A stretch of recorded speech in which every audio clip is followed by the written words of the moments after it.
Hey everybody, welcome back to my channel and to another episode in my sketchbook sessions video series. In this one we are going to be painting a beautiful landscape and I'm going to be giving you guys lots of tips that will help you paint landscapes in watercolors. So let's get straight into it.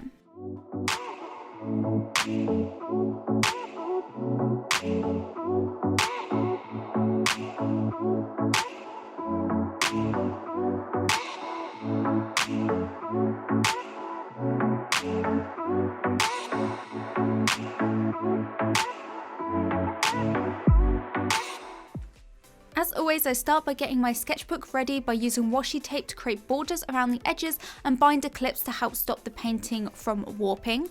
I also set out my watercolors, some jars of water, my paintbrushes, and I just gather all of the supplies that I'm going to be using for this. All the materials I'm using will be listed in the description. Here is the reference I'm going to be using for this episode. I took this recently when I was in France and I just seen it and I thought it was such a beautiful scenery and I really wanted to paint it. So I start off by creating my sketch, and I am actually using a navy blue watercolor pencil to do this because I find that it melts away easier when we start to add the water and add the paint, whereas the graphite sketch can sometimes peep through underneath your watercolors. But you can use a graphite pencil if you want. I just recommend keeping your sketch really nice and light. I sketch in the mountains in the background and also the rocky cliffs on either side, and I make sure to leave space for that little bit of the lake in the middle between the rocky cliffs further back and make sure that it gets wider towards the front. I also create the little rocky path that goes in between the water as well. I'm going to start off with my masking fluid pen, and I'm using the Watercolor masking fluid pen. This is great because it is a pen, so it can create really small details really easily. And I'm going to use this to create the brightest highlights that I can see in the reference. I want to preserve these highlights. So whenever you're doing a landscape, look to see if there's any highlights that you want to preserve. Particularly on water, there tends to be a sparkly bits on the water from the sun reflecting on it. So I like to use the masking fluid to get in that shine on the water. And I'm also using it to get in some of the highlights between the rocks as well. Now I'm going to start off by painting in the sky, and I'm mixing up two colours, a lighter blue for the majority of the sky and then a darker blue just for the mountains in the background. And the mountains aren't very dark, they are quite blurred out with the sky as well because they're very distant. So they're not really obvious, they're not really harsh, they are quite soft and blurred out. So I start by just adding an even wash all over the sky and even over where the mountains are going to be. And I go in with more concentrated blue just to add in some darker values just horizontally throughout the painting. And then I'm going in with that darker blue and I'm using this to roughly blocking the shape of the mountains. I slowly work up to darker values and getting in shadows for the mountains as well. And then I use that same blue that I used for the majority of the sky, the lighter blue, and I use this to fill in where the water is. Once again, I'm going to go in with that darker blue and just use this to add the shadows that I can see on the reference within the water. And the shadows tended to be mainly on the left-hand side by that rocky cliff, but there was also some further towards the front as well. And it's mainly on the edges of the water as well where you can see these shadows. When I'm painting in the shadows, I am going in lines, as you can see, horizontal lines, to give it the look of water. I then waited for that to dry, and then I added another wash of colour all over the sky, just built up a second layer. And I'm going to start to work more on the mountains now. I want to darken them up and give them more structure, because at the moment they were very blurred out and you couldn't really see that they were mountains. So I'm going in with darker paint, and I'm just using this to paint in the edges of the mountain and just darken them up a bit. Now I'm also creating a bit of texture on the mountain surface by doing these little lines that are going with the slopes of the mountains. Now that we've got in all of those blue areas, it's time to work on the rocky cliffs on either side. And I've just mixed up some brown and black, and I'm using this to dot in the shadows within the rocky surface. I am leaving little bits of white paper showing through to create the highlights. So remember, you don't have to go over everywhere with this paint. Now I'm using less water with that mixture, more black, to get in these darker shadows on the rocky cliffs as well.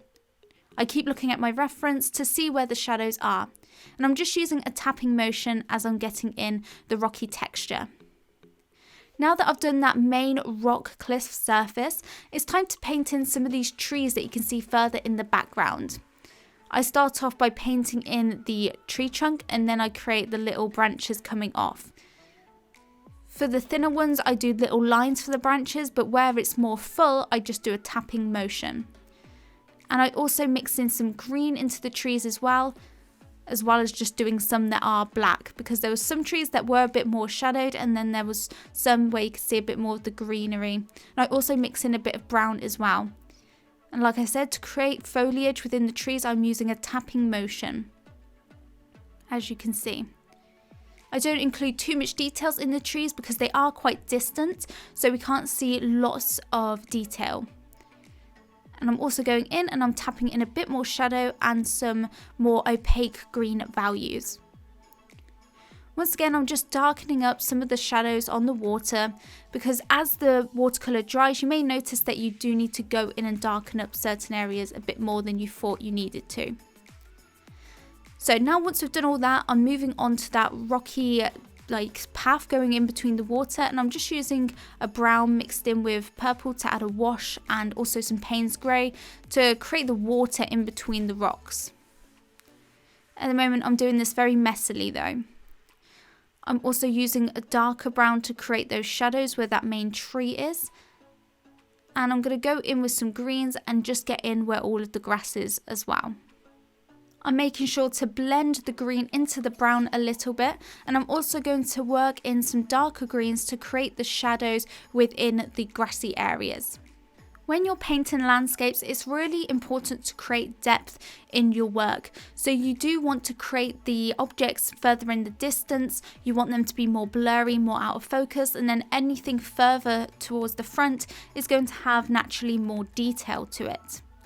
So I'm going to start to work on the detail now, and I'm working on getting in all of the texture in these rocks. I'm going in with Payne's grey and I'm using this to create the shadows within the water. Now, if you guys do want to follow along with this tutorial in real time, then I have got this full process about how I created this landscape painting. It's available over on my Patreon because I know I am going a little bit fast in this tutorial. So over on my Patreon, I've got over 300 real-time tutorials with full narration.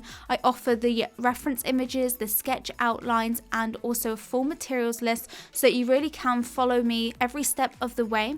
For just a small amount per month, you'll get access to all of the tutorials that I've ever uploaded on there, as well as new tutorials every month. And I don't only create them for watercolors, but other mediums like charcoal and colored pencil, as well as other mediums as well.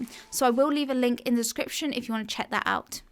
Okay, so back to the painting. I let that previous layer completely dry, and then I went in with a tea towel and I used this to help remove the masking fluid that we applied at the start of the painting. I really do find that the tea towel makes it so much easier to remove the masking fluid. Then I move on to painting in the trees, and I'm using a black watercolor to do this with not very much water mixed in, and I'm just starting to create the trees that are a bit darker in the reference. So I always start off by painting in the main trunk, and then I create all of the little branches coming off, and as it branches out more and more, the branches become smaller and thinner. So when you're drawing branches, when you're painting them in, you want to make sure that they are looking natural. So add a bit of curve to your branches. Don't do them all super straight and spiky. Add a little bit of a crinkle, a little bit of a curve, and it will just make them look more realistic and natural. And also add in the little bits of foliage if you can see them. As I said before, I just use a tapping motion to do this because I'm not trying to make my paintings super photorealistic. I want it to be quite expressive, so you don't have to paint in every single leaf. I just do a few little taps to indicate the look of the foliage on the trees, as you can see me doing now. And I didn't create too many trees, just a few on top of that rocky cliff and some in front of the mountains. But now that I've done that, it's just time to add in any details that I need to before I go in and add in the highlights. So I look between the rocks and I see if I need to darken up any of those or add any more shadow to the water. But once you've done that, all you need to do now is add in any final highlights. And as always, I'm doing this using gouache because it's super opaque, a lot more opaque than white watercolor. And it's good for adding any highlights to the water and to that rocky cliff. I'm not using much water in with my gouache to make sure that it's really bright and opaque. And I'm just looking at the reference and I'm brightening up any areas that I think is a bit too dark in my painting at the moment. But that is it for this landscape painting. I really hope you enjoyed this tutorial and you learned something new or a new technique. Let me know if you followed along with this. You can always tag me on Instagram. My Instagram is @Kirsty'sArt, and tag me in it and I will see what you created. But here you can see the finished painting. I finished off by removing the washi tape once it had completely dry, and I also went in and I dated the piece, and I was really happy with how this painting turns out. I really like having paintings in my sketchbook that are memories of where I've been. Thank you guys for following along. I really hope you enjoyed this tutorial. If you did, please give it a thumbs up and subscribe if you're new around here, and even tick that bell icon so you do get notified on my future videos. But that is it from me, and I'll see you guys in the next video. Bye everybody.